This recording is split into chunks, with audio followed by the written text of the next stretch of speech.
Bien-aimés, ayant reçu l'Esprit de Dieu, lorsqu'on fait une comparaison avec la composition de l'huile d'onction dans l'Ancien Testament, nous comprenons que l'Esprit de Dieu, quand il vient en nous, il nous purifie.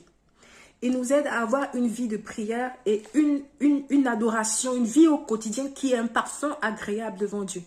Il nous brise, ça c'est sûr, parce qu'une fois qu'on est venu au Seigneur, il ne nous utilise pas tel que nous sommes, ou nous ne continuons pas la marche chrétienne telle que nous sommes, nous changeons.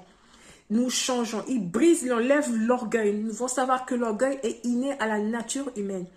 L'orgueil est inné à la nature humaine. Même déjà sur les tout petits, ça se regarde. Ça se constate par leur attitude. Le Saint-Esprit va également nous restaurer, nous guérir. C'est celui qu'on appelle le consolateur par excellence.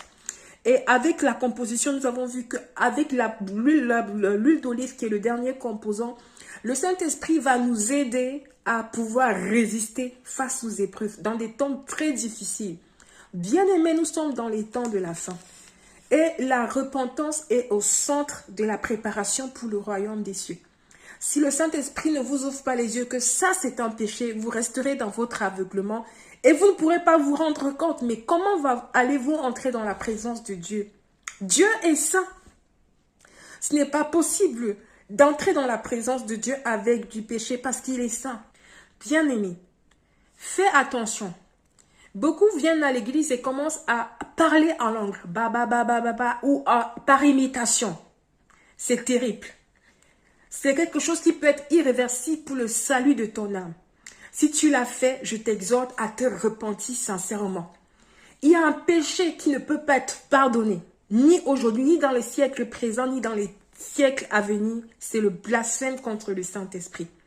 Malheureusement, aujourd'hui, il est constaté sur les réseaux sociaux, même des jeunes enfants, des gens qui les regroupent dans une salle, des chrétiens.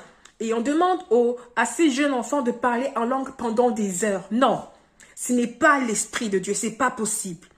On ne parle pas en langue par notre propre volonté, mais par la puissance d'en haut qui prend contrôle de notre bouche. Ce n'est pas quelque chose qu'on va répéter pendant des heures. Faisons attention. Dieu, il est dans sa parole. Cette histoire de parler en langue à tout bout de champ, cela ne vient pas de Dieu. Et surtout, d'autres le font par imitation. C'est encore terrible. Bien-aimé, si tu n'as pas reçu le baptême du Saint-Esprit, aie l'humilité de reconnaître que tu as besoin de la grâce de Dieu pour pouvoir parler. Parce qu'il n'y a que ceux qui sont nés d'eau et d'esprit qui entreront dans le royaume des cieux. Parce que beaucoup ont reçu le baptême d'eau, mais n'ont pas reçu le baptême de l'esprit. Ils ne peuvent pas entrer dans le royaume des cieux. Il faut une nouvelle naissance qui est complète. Bien-aimé,